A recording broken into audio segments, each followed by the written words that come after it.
यकीनन आप red bull के बारे में ना सिर्फ जानते होंगे बल्कि ये आपका पसंदीदा मशरूब भी हो सकता है जो थकान और सुस्ती को ज़ाइल करता है। मगर क्या आप ये भी जानते हैं कि ये एनर्जी ड्रिंक वजूद में कैसे आया, यहाँ तक कैसे पहुंचा? अगर नहीं तो ये वीडियो आप ही के लिए है। इस वीडियो में हम आपको इसी के बारे में बता रहे हैं। इजी प्राइम की नई दिलचस्प और मालूमाती वीडियो में खुश आमदीद। अगरचे रेड बुल की इब्तिदा 1987 में ऑस्ट्रिया में डीट्रिक मैटशिज नामी एक शख्स के हाथों हुई, मगर उसकी दास्तान इससे भी कई दहाइयां पुरानी है। 1923 में चैलियो युवेदिया नामी एक लड़का थाईलैंड के एक गरीब घर में पैदा हुआ। उसका खानदान बतखें पालकर और उन्हें फरोख्त करके गुजर बसर करता था। गुर्बत की वजह से चैलियो सिर्फ बुनियादी तालीम ही हासिल कर सका। उसे मेहनत मजदूरी के लिए बचपन ही में बैंकॉक भेज दिया गया। वहां उसने एंटीबायोटिक्स के सेल्समैन के तौर पर काम करना शुरू कर दिया। जूं वक्त गुजरता गया वो दवाइयों, केमिस्ट्री और सेल्समैनशिप के फन में माहिर होता गया। 1960 की दहाई के आगाज में जब वो 40 साल की उम्र को पहुंचा तो उसने टीसी फार्मा के नाम से एक छोटी सी फार्मास्यूटिकल कंपनी कायम कर ली। ये कंपनी उसने 10 साल तक चलाई। इस दौरान उसे ख्याल आया कि थाईलैंड में इस्तेमाल होने वाले ज्यादातर एनर्जी ड्रिंक्स बैरूने मुल्क से दरामद किए जाते हैं। चुनाचे उसने अपना एक एनर्जी ड्रिंक तैयार करने का फैसला किया। इस मकसद के लिए उसने तहकीक की और केन शुगर, टारीन, कैफीन और बी विटामिन के मिलाप से एक एनर्जी ड्रिंक बना डाला जिसे उसने क्राटिंग डाइनिंग का नाम दिया। इसका लफ्जी मतलब रेड गावर है। गावर साउथ एशिया और साउथ ईस्ट एशिया में पाया जाने वाला एक जंगली सांड है जो अपनी जिसामत और कदो-कामत की वजह से दुनिया भर में मशहूर है। उसका कद 7 फुट और वजन 1500 किलोग्राम तक हो सकता है। यूं चैलियो ने अपने एनर्जी ड्रिंक क्राटिंग डाइनिंग के लोगों के लिए 2 गावर को आमने सामने लड़ते हुए दिखाया। चैलियो ने उसकी पब्लिसिटी के लिए थाईलैंड के अमीर क्लास के बजाय वर्किंग क्लास को टारगेट किया।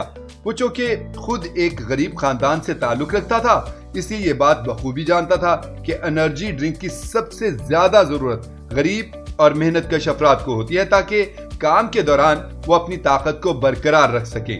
इसलिए चैलियो ने शहरी इलाकों के बजाय पसमानदा इलाकों को अपनी तवज्जो का मरकज बनाया और ऐसे मुकाबले मुनक्किद करवाने में अहम किरदार अदा किया जहां उसके ड्रिंक की मशहूरी की जा सके।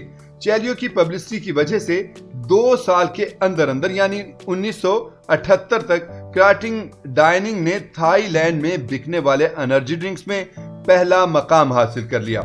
क्राटिंग डाइनिंग की तारीख में दूसरा अहम मकाम उस वक्त आया जब ऑस्ट्रिया का एक सेल्समैन डीट्रिक एक काम के सिलसिले में थाईलैंड आया। अगरचे उसे यकीन था कि एनर्जी ड्रिंक्स का इंसानी जिस्म पर कोई खास असर नहीं होता था, हम सफर की थकान और जान छुड़ाने के लिए उसने क्राटिंग डाइनिंग को इस्तेमाल करने का इरादा किया।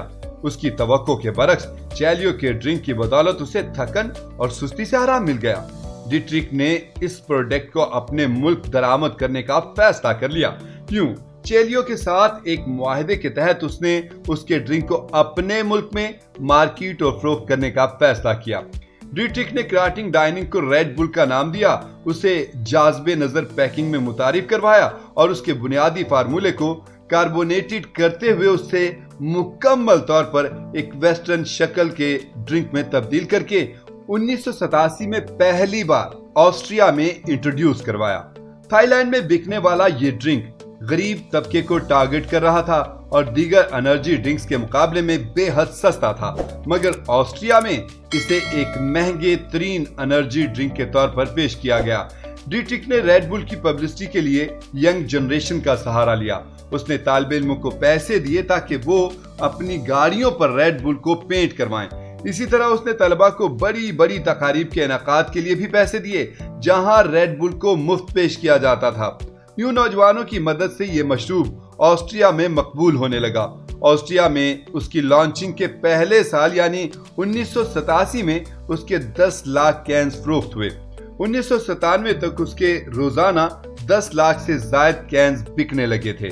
اور یہ یورپ کے ہر دل عزیز انرجی ڈرنک بن چکا تھا۔ اسے مزید مقبولیت بنانے کے لیے ڈیٹرک نے اسے کھیلوں کے ساتھ منسلک کرنا شروع کر دیا اور ایسے مقابلے منعقد کروانا شروع کر دیے جہاں ریڈ بل کا نام دیکھنے والوں کے دماغ پر نقش ہو جائے۔ آج ریڈ بل دنیا بھر میں انرجی ڈرنک کی فروخت کے ایک بڑے حصے پر حکمرانی کرتا ہے۔ ایک غریب گھرانے میں پیدا ہونے والا چیلیو جب 2012 میں 88 سال کی عمر میں مرا تو اس وقت $5 ارب اس کے اثاثے تھے اور وہ تھائی لینڈ کا تیسرا امیر ترین شخص تھا۔ اسی طرح ڈیٹرک 2019 کے اعداد و شمار کے مطابق $19 ارب کے اثاثوں کا مالک ہونے کے ساتھ دنیا کا 53واں امیر ترین شخص تھا۔